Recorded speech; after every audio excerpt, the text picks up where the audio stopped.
All right, let's do a quick review of equilibrium and price controls. Let's begin with a demand curve and supply curve.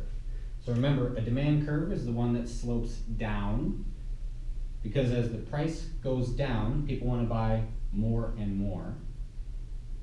And as the price goes up, people want to buy less and less.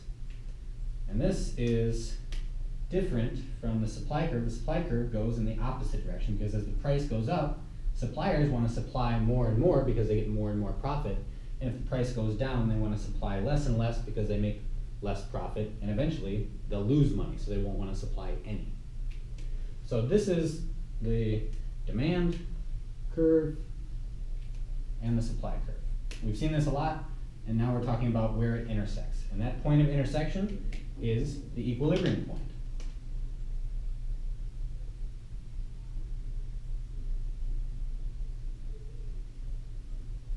And that quantity demanded is the equilibrium quantity, and that price of that point is the equilibrium price.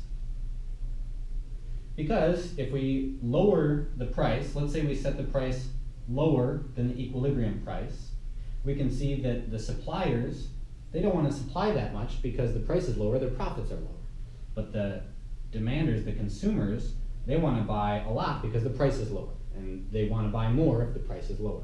And this difference between what the suppliers want to supply and what the consumers want to buy, this would be a shortage.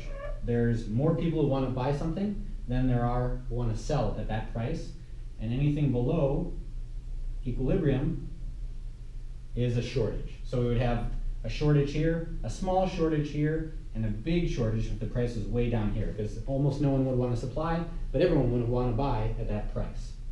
So below equilibrium point is a shortage. And what happens when there's a shortage? You can kind of imagine all the buyers are trying to buy very few things, very few of the product, and so they'll offer, hey, I'll pay a little more as long as I get one. And the person, the supplier who's selling it says, sure, I'll sell it for more money because that's more profit for me. So there's a pressure to move towards the equilibrium point because the sellers want more profit and the buyers want the good that is in shortage. And so there's always pressure to go towards equilibrium point, to raise the price if there's a shortage. And conversely, if we set the price too high, the suppliers are thrilled. They're like, oh, we'll sell a lot at that price because we make a lot of profit. The buyers say, at that price, I'll buy something that's cheaper or I just won't buy it at all. So the quantity demand is low. So if the price is higher than the equilibrium price, we have a surplus. Lots of people want to sell and supply at that price, but very few people want to buy at that price, which leads to a surplus. And if this is the case, you can imagine suppliers have all this extra product. They're saying, well, I don't want it sitting around. Maybe I'll lower the price to get people to buy it. And the people who are buying it are saying, well, I see you've got a lot there. I'll offer you a lower price, and at least you can sell it. And so there's pressure to bring the price down to equilibrium point. So anywhere above equilibrium, there's pressure to try to lower the price, and anywhere below equilibrium, there's pressure to raise the price. That's why it's called equilibrium, because it's kind of balanced between the two pressures. So that's how we find equilibrium. And we can also think about how equilibrium changes if demand or supply change. So we talked about shifters in the last unit, and you'll remember that we had 6 different kinds of demand shifters and 6 different kinds of supply shifters. But the main idea was just that if the conditions change and people want to buy more at every price, or people want to sell more at every price, then that represents a shift to the right in either supply or demand curve. And if they want to buy or sell less at every price, that's a shift to the left. So let's look at what happened to equilibrium price if demand shifts to the right. So you can imagine if we're talking about iPhones, and it turns out that that their competitor, Samsung, raises their price, then the demand for iPhones is going to rise because people are going to drop the Samsung and go over to iPhones. And that's going to be a shift to the right in the demand curve. Demand 2. And we can see that the equilibrium point went from here to here. Now, because Samsung phones are more expensive, the demand for iPhone is higher, and people are willing to pay more. So the equilibrium price goes up. and the equilibrium quantity also goes up. And that's just because people want it more. They want it more because more people are switching from Samsung to iPhone. So they're willing to pay a higher price because Samsung raised their price. So that is the shift in equilibrium if there's a demand shifter. And then the same logic applies if there's a supply shift in either direction, and you can also go the other direction in the demand shift. All right, so that's how equilibrium prices work. Now let's talk about how price controls work. Let's do another demand and supply graph here. Demand is downward sloping, and supply is upward sloping. Now remember the definitions. We're going to be talking about price floor and price ceiling.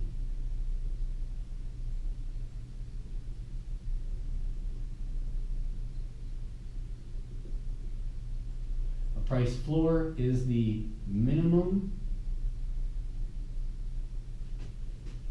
allowable price. And for a price floor, we can always think of the example of a minimum wage. The government says that the companies are not allowed to pay their workers less than a certain amount. There's a minimum allowable price for labor, the wage for people, hourly labor. And you would think that a floor would be graphed down here. But if we think about it a little bit, we'll see that the floor is going to be graphed above the equilibrium point. And I'll show you why. Price floor.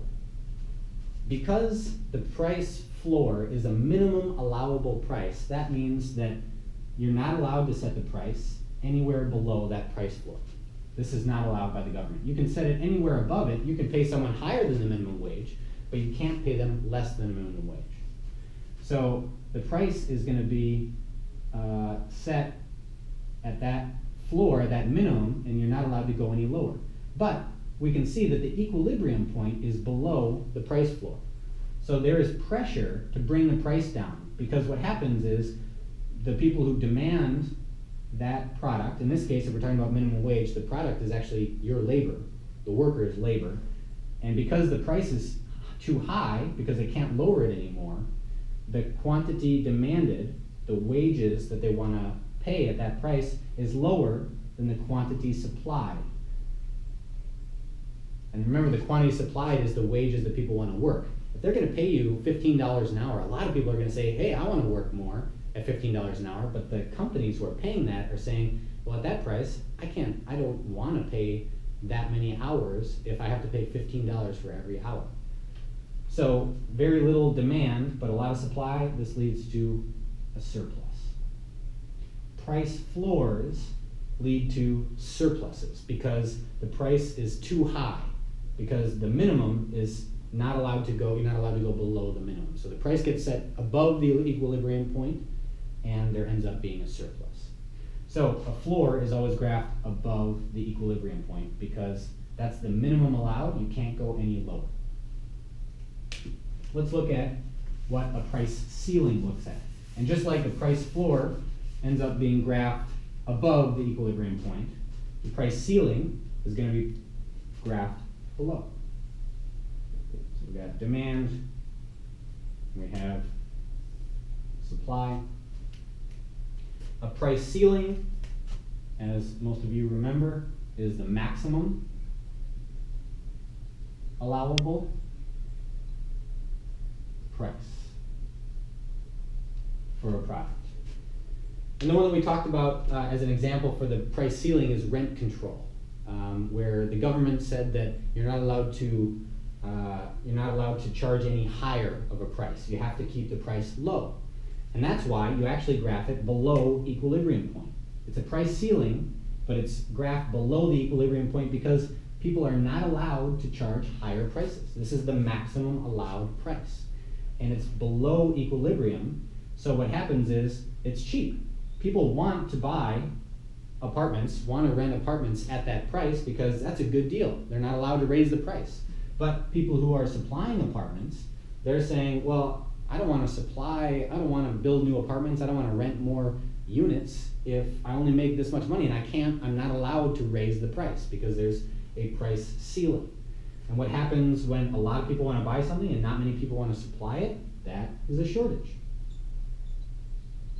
So a price ceiling leads to shortages because it keeps the price too low, below the equilibrium point. So even though it says ceiling, we're talking about being below equilibrium point because the price is trying to raise higher, but it's not allowed to. It's the maximum price allowed. And that leads to a shortage. So the thing to remember on graphing is that the price ceiling is below equilibrium and a price floor is above equilibrium.